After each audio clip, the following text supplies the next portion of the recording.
ಅಲ್ಲ ಈಗ ಇವರು ಈ ಮೂವ್ ಮತ್ತೆ ಊಬರ್ ಎಲ್ಲ ಇದಾರಲ್ಲ ಸರ್, ಅವರೆಲ್ಲ ಇವು ಎವರೆಸ್ಟ್ ಸ್ಪೀಡ್ ಎಲ್ಲ ಇದಾರಲ್ಲ, ಅವರೆಲ್ಲ ಪರ್ಮನೆಂಟ್ ಯಾಕೆ ತಗೊಂತಾರೆ ಸರ್? ಅವರೆಲ್ಲ ಆ ಥರ ಈಗ ಡೈಲಿ ರೆಂಟಲ್ಲಿ 900 ರೂಪಾಯಿ ರೆಂಟಲ್ಲಿ ಗಾಡಿ ಕೊಡ್ತಾರೆ.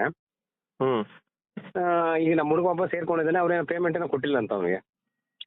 ಅವ್ರೇನಕ್ಕೆ ಪೇಮೆಂಟ್ ಕೊಡ್ಬೇಕು? ಇವ್ರೇ ಅವ್ರು ಕಟ್ಟಬೇಕಲ್ಲ.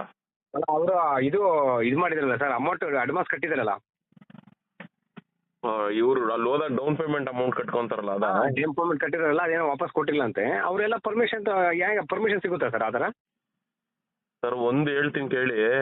ಹಾಂ ನಮ್ಮ ಕರ್ನಾಟಕದಲ್ಲಿ ಹಾಂ ಅದರಲ್ಲೂ ಬೆಂಗಳೂರು ಅನ್ನೋ ಈ ಮಾಯಾನಗರಿ ಒಂದು ದೊಡ್ಡ ಬಿಸ್ನೆಸ್ ಕೊಂಪೆ. ಹಾಂ ಇದರಲ್ಲಿ ಲೀಗಲ್ಲು ಇಲ್ಲೀಗಲ್ಲು ಎರಡು ಬಿಸ್ನೆಸ್ ಕೂಡ ನಡೆಸ್ತಾನೆ ಇದ್ದಾರೆ. ಹಾಂ ಇದ್ರ ಬಗ್ಗೆ ನಾವ್ ಯಾರಿಗೆ ತಿಳಿಸ್ಕೊಟ್ರು ಕೂಡ ಈ ಕಿವಿ ಮೇಲೆ ಹಾಕೊಂತಾರೆ, ಆ ಕಿವಿ ಮೇಲೆ ಬಿಟ್ಕೊಂಡು ಅಷ್ಟೇ ಅವನ್ ಏನಾದ್ರು ಮಾಡ್ಕೊ ಹೋಗ್ರಪ್ಪ ಅನ್ನೋ ತರ ಸಿಚುವೇಶನ್ ಇದೆ ಸರ್. ಇಲ್ಲಿ ಜನಗಳಿಗೆ ನಾವು ಎಷ್ಟು ಜಾಗೃತಿ ಮೂಡಿಸ್ತೀವಿ ಅಂದ್ರೆ ನೋಡ್ರಯ್ಯ, ಈ ತರ ಫ್ಲೀಟ್ ಗಾಡಿಗಳನ್ನ ತಗೊಳ್ಬೇಡಿ. ಆಮೇಲೆ ಕೆಲವೊಂದು ಟ್ರಾವೆಲ್ಸ್ ಗಳಲ್ಲಿ DCO ಸ್ಕೀಮ್ ಅಂತ ಹೇಳಿ ಗಾಡಿಗಳು ಕೊಡ್ತಾರೆ. ಇಂಥ ಗಾಡಿಗಳು ಕೂಡ ದಯವಿಟ್ಟು ತಗೊಳ್ಬೇಡಿ. ಇಂಥವೆಲ್ಲ ಡೇಂಜರ್. ಯಾಕೆ ಅಂದ್ರೆ ನೋಡಿ, ಈ ತರ ಹುಡುಗರುಗಳೆಲ್ಲ ಹೋಗಿ ಅಂತ ಸಂಸ್ಥೆಗಳಲ್ಲಿ ಡೌನ್ ಪೇಮೆಂಟ್ ಹಣಗಳು ಕೊಟ್ಬಿಟ್ಟು ಪ್ರತಿದಿನ ಅವ್ರಿಗೆ 800 ರೂಪಾಯಿ 1000 ರೂಪಾಯಿ ಹಿಂಗ್ ಹಣ ಕಟ್ತಾರೆ. 900 ರೂಪಾಯಿ ಅಂತ ಸರ್ ಡೈಲಿ ಎವ್ರಿ ಹೇಳಿದ್ದು. ಈಗ ಆಗೋ ಸಂಪಾದನೆ, ಈಗ ಉದಾಹರಣೆಗೆ ಒಂದ್ 3000 ರೂಪಾಯಿ ದುಡಿತಾರೆ ಅಂತ ಅನ್ಕೊಳ್ಳೋಣ. 3000 ರೂಪಾಯಲ್ಲಿ ಫ್ಯೂಲ್ಗೆ 1000 ರೂಪಾಯಿ ಹೋಗ್ಬಿಡುತ್ತೆ. ಅದ್ರಲ್ಲಿ ಇವ್ರಿಗೊಂದ್ 1000 ರೂಪಾಯಿ ಹೋಗ್ಬಿಡುತ್ತೆ. ಈ ಉಳಿಯೋ 1000 ರೂಪಾಯಲ್ಲಿ ಅವ್ನ್ ಬೆಳಗ್ಗೆಯಿಂದ ರಾತ್ರಿವರೆಗೂ ಡ್ಯೂಟಿ ಮಾಡ್ತಾನಲ್ಲ, ಅವ್ನ್ ಊಟದ ಖರ್ಚೇನು ಮತ್ತೆ ಮನೆಗ್ ಏನ್ ತಗೊಂಡೋಗ್ ಕೊಡ್ತಾನೆ, ಏನ್ ಉಳಿಸೋದಾದ್ರೂ ಏನು? ಇವ್ರೆಲ್ಲ ಯಾಕೆ ಹೋಗ್ತಾರೆ ಅಂತ ಗೊತ್ತಿಲ್ಲ. ಅಂದ್ರೆ ಗೊತ್ತಿಲ್ಲ. ಅಲ್ಲಿ ಅವ್ರು ಕೊಡೋ ಜಾಹೀರಾತುಗಳನ್ನ ನೋಡ್ಕೊಂಡು ಓ ಏನೋ ಇದ್ರಲ್ಲಿ ಹೋಗಿ ದುಡ್ದು ಬಿಟ್ರೆ ನಾವು ಶ್ರೀಮಂತರಾಗ್ಬಿಡ್ತೀವಿ ಅನ್ಕೊಂಡು ಹೋಗ್ತಾರೆ. ಇವ್ರು ಗೊತ್ತಿಲ್ಲ, ನಾವು ನಮ್ಮ ಶ್ರಮದನ್ನ ಇಂಥವ್ರು ದಾರಿ ಎರ್ದು ಅವ್ರನ್ನ ಉದ್ಧಾರ ಮಾಡ್ಕೊಡಕ್ ಹೋಯ್ತಾ ಇದೀವಿ ಅಂತ ಇವ್ರಿಗೆ ಗೊತ್ತಿಲ್ಲ. ಇಂಥವ್ರಿಂದ ಈ ಸ್ವಂತ ಗಾಡಿಗಳು ಹಾಕೊಂಡು ಸಾಲ ಸೋಲ ಮಾಡಿ ಓನರ್ ಕಮ್ ಡ್ರೈವರ್ಗಳು ಅಂತ ಇದಾರಲ್ಲ ಸರ್, ನೋಡಿ ಇಂಥವ್ರನ್ನ ಇವರೆಲ್ಲ ಸೇರಿ ಸರ್ವನಾಶ ಮಾಡ್ತಾರೆ. ಇದಕ್ಕೆ ಗೌರ್ಮೆಂಟ್ ಆಪ್ಷನ್ ಏನು ತಗೊಳಕಲ್ಲ ಸರ್? ಗೌರ್ಮೆಂಟ್ ಏನು ನೋಡಿ ಸರ್, ಗೌರ್ಮೆಂಟ್ಗೆ ಏನು ಆಗ್ಬೇಕಾಗಿಲ್ಲ. ಗೌರ್ಮೆಂಟ್ ನಿರೀಕ್ಷೆ ಪಡೋದಾದ್ರೂ ಏನು, ಬಡವ ಆಗ್ಲಿ ಶ್ರೀಮಂತ ಆಗ್ಲಿ ಅವ್ನು ಯಾರೇ ಆದ್ರೂ ಸರಿ, ಅವ್ರಿಗೆ ಟ್ಯಾಕ್ಸ್ ಬರ್ಬೇಕಷ್ಟೇ. ನೀನ್ ಲೀಗಲ್ ಆಗಿ ಬಿಸ್ನೆಸ್ ನಡೆಸ್ತಿದ್ಯಾ ಇಲ್ಲೀಗಲ್ ಆಗಿ ನಡೆಸ್ತಾ ಇದೀಯ ಅದವ್ರಿಗೆ ಬೇಕಾಗಿಲ್ಲ, ಒಟ್ಟಾಗಿ ಟ್ಯಾಕ್ಸ್ ಕಟ್ಟು. ಬಟ್ ಲೀಗಲ್ ಯಾವ್ದು ಇಲ್ಲ ಇರೋದು. ಇವೆಲ್ಲ ಹೆಂಗ್ ಸರ್ ಲೀಗಲ್ ಬರ್ತದೆ? ಈಗ ನೋಡಿ, ಈಗ ಅವನೊಂದು ಕಾರ್ಗೆ, ಈಗ ಒಂದು ಉದಾಹರಣೆಗೆ ವ್ಯಾಗನರ್ ಕಾರ್ಗೆ ಒಂದ್ 5 ಲಕ್ಷ ರೂಪಾಯಿ ಬಂಡವಾಳ ಹಾಕ್ತಾನೆ ಅಂತ ಅನ್ಕೊಳ್ಳಿ. ಈಗ ಇವ್ನ್ ಕಟ್ಟೋ ಡೌನ್ ಪೇಮೆಂಟ್ ಅಲ್ಲಿ ಅವನು ಅಲ್ಲಿಗೆ ಅವನ್ನ ಈ ಗಾಡಿನ ಕೊಡೋ ಒಂದ್ ನಂಬಿಕೆಗೆ ಅವ್ನ್ ಡೌನ್ ಪೇಮೆಂಟ್ ಅಂತ ಕಿತ್ಕೊಂತಾನೆ. ಈಗ ಪ್ರತಿದಿನ 1000 ರೂಪಾಯಿ ಅಂದ್ರೆ ಇವು 30 ದಿನಕ್ಕೆ ಎಷ್ಟಾಯ್ತು? 4 ವರ್ಷಕ್ಕೆ ಸರ್ ಗಾಡಿ. 4 ವರ್ಷಕ್ಕೆ ಯಾವ್ದೇ ಕಾರಣಕ್ಕೂ ಕೊಡಲ್ಲ. ಹೇಳ್ತಾರ ಅಷ್ಟೇ, 4 ವರ್ಷ ಆದ್ಮೇಲೆ ನಿಮ್ಗೆ ಗಾಡಿ ಕೊಟ್ಬಿಡ್ತೀವಿ ಅಂತ. ಯಾವ್ದೇ ಕಾರಣಕ್ಕೂ ಕೊಡಲ್ಲ. ಈ ಲೆಕ್ಕಾಚಾರ ಹಾಕೊಳ್ಳಿ. ಡೈಲಿ 1000 ರೂಪಾಯಿ ಅಂದ್ರೂ ತಿಂಗಳಿಗೆ ಎಷ್ಟಾಯ್ತು? 30,000 ರೂಪಾಯಿ ದುಡ್ಡಾಯ್ತು. 30,000 ಆಯ್ತು. ಅವನು EMI ಎಷ್ಟು ಕಟ್ಬಿಡ್ತಾನೆ? ಕಾಲ್ ಕೆಳಗಡೆ ಮಾಡಿ ತಲೆ ಕೆಳಗಡೆ ಮಾಡಿ ಕಾಲ್ ಮೇಲ್ಗಡೆ ಮಾಡಿದ್ರು ಒಂದ್ ಹಬ್ಬ ಅಂದ್ರೆ ಒಂದ್ 10,000 ರಿಂದ 12,000 EMI ಕಟ್ಟಿದ್ರೆ ಹೆಚ್ಚು. ಯಾರು ಲಾಭ ಆಯ್ತು? ಅವನಿಗೆ ಲಾಭ ಅಲ್ವಾ? ಈ ಯೂತ್ಗಳಿಗೆ ಇವ್ ಯಾವ ಥಿಂಕಿಂಗ್ ಮಾಡೋದಿಲ್ಲ. ಅವನೇನು ಅವ್ನು ಹೋದ್ರೆ 5,000 ರೂಪಾಯಿ ಕೊಟ್ರೆ 10,000 ರೂಪಾಯಿ ಕೊಟ್ರೆ 25,000 ರೂಪಾಯಿ ಕೊಟ್ರೆ ಗಾಡಿ ಕೊಟ್ಬಿಡ್ತಾನಂತೆ. ಡೈಲಿ ಅವ್ನಿಗೆ ಇಷ್ಟು ಕಟ್ಕೊಂಡು ಹೋಗೋದಂತೆ. ಡೈಲಿ ಒಂದ್ ದಿನಕ್ಕೆ 5,000 ರೂಪಾಯಿ ದುಡಿಬೋದಂತೆ ಅನ್ಕೊಂಡ್ ಬರ್ತಾರೆ ಸರ್. ಪ್ರತಿದಿನ 5,000 ದುಡಿಯಕ್ ಆಯ್ತದ ಸರ್ ಮನುಷ್ಯ? ಆಗಲ್ಲ ಸರ್, ಎಲ್ಲಿ ದುಡಿಯಕ್. ಒಂದಿನ ಜೋಶಲ್ಲಿ ದುಡಿಬಹುದು, 2 ದಿನ ಜೋಶಲ್ಲಿ ದುಡಿಬಹುದು, 3ನೇ ದಿನಕ್ಕೆ ದೇಹಕ್ಕೆ ಆಯಾಸ ಆಗ್ತದೆ. ಏನ್ ಮ್ಯಾಕ್ಸಿಮಮ್ ಮನುಷ್ಯ ಎಷ್ಟು ಅವರ್ ದುಡಿಮೆ ಮಾಡಕ್ ಸಾಧ್ಯ? Minimum 10-12 hour ದುಡಿಬಹುದು.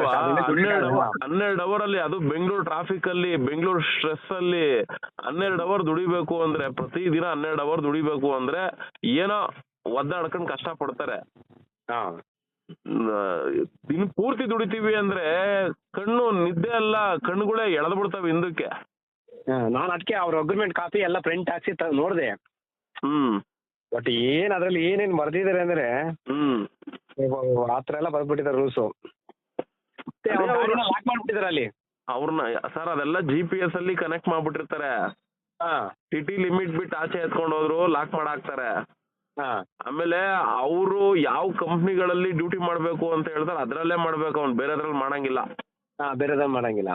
ನೋಡಿ ಇಂಥದ್ರ ಬಗ್ಗೆ ಎಲ್ಲ ಎಷ್ಟು ನನ್ನ ಫೇಸ್ಬುಕ್ ಯೂಟ್ಯೂಬ್ ನ ಹೋಗಿ ನೋಡಿ ಸರ್, ಹಾ ಎಷ್ಟು ಹಾಕಿರ್ತೀವಿ ಗೊತ್ತಾ. ಅಟ್ಲೀಸ್ಟ್ ಈ ರೀತಿಲಾದ್ರೂ ಹೊರಗಡೆ ಅರ್ಥ ಇಲ್ಲದೆ ಇಂಥವ್ರನ್ನ ಬೆಳ್ಸಕ್ ಹೋಗುವಂತ ಮನಸ್ಥಿತಿ ಜನಗಳಿಗೆ ರೀಚ್ ಆಗ್ಲಿ ಅಂತ ಅಪ್ಲೋಡ್ ಮಾಡ್ತಾನೆ ಇರ್ತೀವಿ. ಅದೇ ಕೇಳಲ್ಲ, ಬರ್ತಾರೆ ಒಡವೆ ಗಿಡವೆ ಅಡ ಇಟ್ಬಿಟ್ಟು ತಂದು ಅವ್ರಿಗೆ ಡೌನ್ ಪೇಮೆಂಟ್ ಅಂತ ಕೊಡ್ತಾರೆ. ಮಾಡಿ ಪಾಪ ಅವನೀಗ 15,000 ಡೌನ್ ಪೇಮೆಂಟ್, ಪಾಪ ಪೇಮೆಂಟ್ ಬಂದಿದ್ದು ತಾಣಾಗ ಹಂಗೆ ಹಾಕ್ಬಿಟ್ಟಿದ್ದಾನೆ.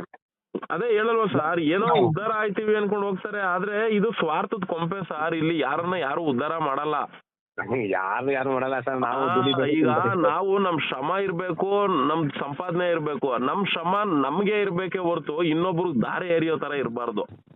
ಅದೇ ಅದೇ ಇವರೆಲ್ಲ ಇನ್ನೊಬ್ರಿಗೆ ದಾರಿ ಎರ್ದಿ ಬದುಕುವಂತ ಜನ. ಆಮೇಲೆ ಇವ್ರಿಗೆ ನಾನು ಹೇಳ್ತೀನಿ ಕೇಳಿ ಸರ್, ನಾನು ಈ DCO ಸ್ಕೀಮು ಆಮೇಲೆ ಈ ಫ್ಲೀಟ್ ಸ್ಕೀಮ್ಗಳಲ್ಲಿ ಗಾಡಿಗಳು ತಗೊಂತಾರಲ್ಲ ಸರ್, ಇಂಥವ್ರಿಗೆ ನಾನು ಒಳ್ಳೇದ್ ಮಾಡ್ಕೊಳಕ್ಕೆ ಹೋಗಲ್ಲ ಸರ್, ಹೋಗೋದೇ ಇಲ್ಲ. ಯಾಕೆಂದ್ರೆ ಇಂಥವ್ರಿಂದ ಓನರ್ ಕಮ್ ಡ್ರೈವರ್ಗಳು ನಾಶ ಆಗ್ತಾ ಇದಾರೆ. ತೊಂದ್ರೆ ಆಗುತ್ತೆ. ಸ್ವತಂತ್ರವಾಗಿ ಸ್ವಾವಲಂಬನೆಯಾಗಿ ದುಡಿಯುವಂತ ಒಂದು ವರ್ಗಕ್ಕೆ ಇವರೆಲ್ಲ ಒಂಥರ ಕ್ಯಾನ್ಸರ್ಗಳು ಇದ್ದಂಗೆ ಇವರು.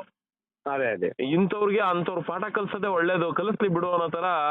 ಅದು ಅನ್ಯಾಯ ಆಗಿದೆ, ಮೋಸ ಅದು ಆ ಹೆಸರು ಹೇಳ್ತಿದಂಗೆ ನಮಗ್ ಗೊತ್ತು ಅವ್ರು ಫ್ರಾಡ್ ಮಾಡಿರ್ತಾರೆ ಅಂತ. ಆದ್ರೆ ಇವನು ಅವನು 15,000 ಕಟ್ಬಿಟ್ಟಿದ್ದಾನೆ, ಗಾಡಿ ತಗೊಂಡಿದ್ದಾನೆ, ಒಂದ್ ಎರಡು ದಿನ EMI ಕಟ್ಟಿಲ್ವಂತೆ. ಅದಕ್ಕೆ ಗಾಡಿ ಲಾಕ್ ಮಾಡ್ಬಿಟ್ಟಾರ ಅಂತ.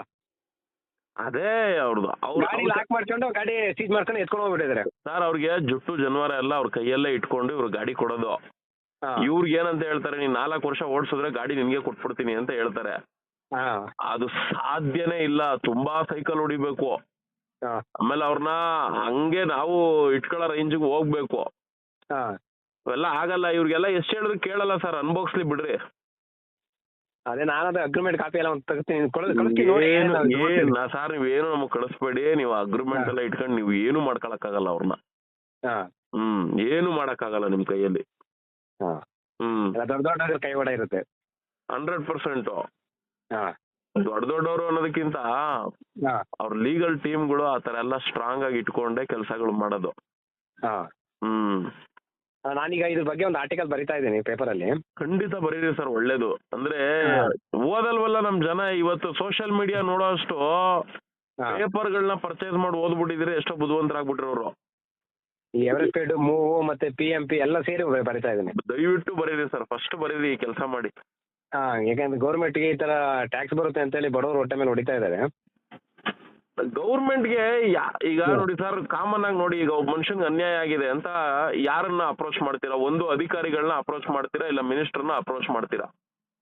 ಅವನೇನಂತಾನೆ, ನಿನ್ಗೆ ಅನ್ಯಾಯ ಆಗಿದೆಯೇನಪ್ಪ, ಆಯ್ತು ಹೋಗು ಅವ್ರ ಮೇಲೆ ಒಂದು ಕಂಪ್ಲೇಂಟ್ ಕೊಟ್ಬಿಟ್ಟು ನೀನ್ ಕಾನೂನಾತ್ಮಕ ಹೋರಾಟ ಮಾಡ್ಕೋ ಅಂತದೆ. ಅಷ್ಟೇ ಅಷ್ಟೇ ಅಷ್ಟೇ ಮಾಡೋದು. ಈಗ ಅವ್ರ ಕೈಯಲ್ಲಿ ಏನು ಮಾಡಲ್ಲ. ಅವ್ರು ಬೇಕಾದ್ರೆ ಅವ್ರ ಹತ್ರನೇ ಇನ್ನೂ ಶಾಮಿಲಾಗಿ, ಏನ್ರಪ್ಪ ನಿಮ್ದು ಇಂಥದೊಂದು ಕಂಪ್ಲೇಂಟ್ ಬಂದೈತೆ, ಏನ್ ಸಮಾಚಾರ ಅಂದಿಸಕ್ ನಾ ಸಾಹೇಬ್ರ ಸೂಟ್ ಕೇಸ್ ಕಳಿಸ್ತೀವಿ ಅಂದ್ರೆ ಮುಗ್ದೋಯ್ತು. ಇನ್ ಹೋಗಪ್ಪ ನೀನ್ ಕೋರ್ಟಲ್ಲಿ ಫೇಸ್ ಮಾಡ್ಕೋ ಅಂತಾರೆ. ಒಬ್ಬ ಬಡವ ಹೋಗಿ ಲಾಯರ್ನ ಇಟ್ಟು ಅವ್ರ ಮೇಲೆ ಕೇಸ್ ಹಾಕಿ ಲಾಯರ್ ಫೀಸ್ ಕೊಟ್ಕೊಂಡು ಕೋರ್ಟ್ಗೆ ಹೋಗಿ ಇವ್ರ ಮೇಲೆ ಗೆಲ್ಲಕ್ ಆಗ್ತದ ಬಡವ? ಅಲ್ವಾ? ಅಯ್ಯೋ ನಮ್ಗೆ ಯಾಕೆ ಬೇಕು ಬಿಡು, ಹಾಳಾಗ್ ಹೋದ್ರು ಹೋಗ್ಲಿ ಅಂತ ಸುಮ್ನಾಗ್ತಾರೆ.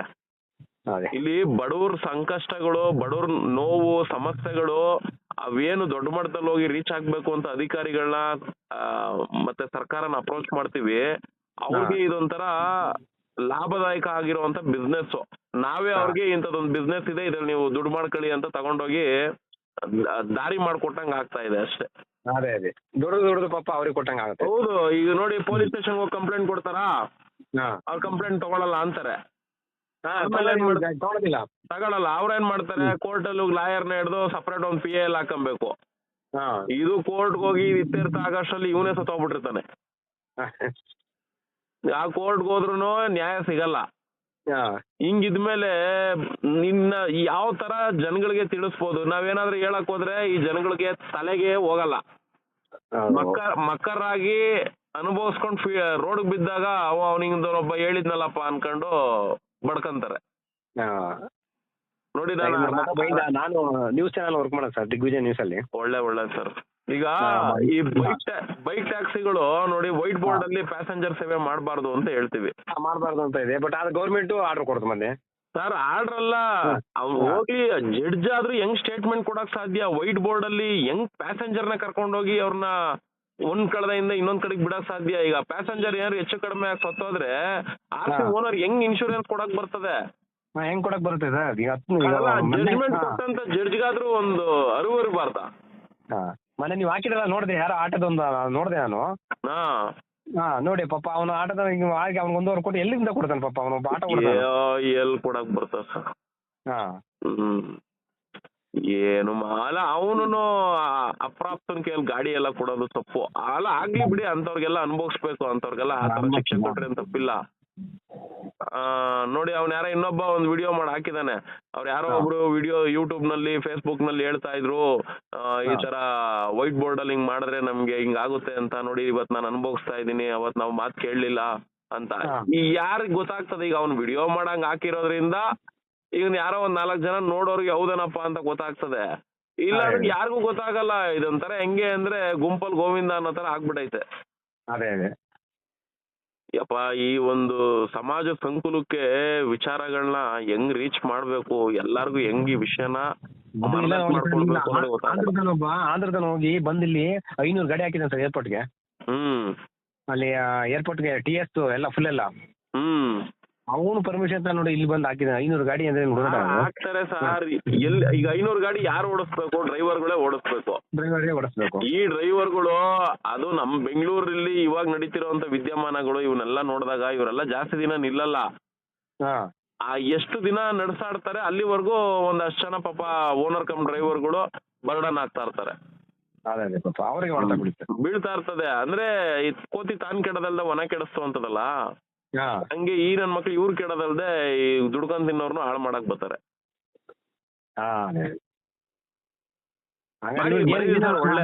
ಒಳ್ಳೆ ಸಬ್ಜೆಕ್ಟ್ ಬರೀರಿ, ಆರ್ಟಿಕಲ್ ಬರೀರಿ. ಬರೀತೀನಿ ಸರ್. ಒಳ್ಳೇದಾಗ್ಲಿ ಸರ್. Okay thank you.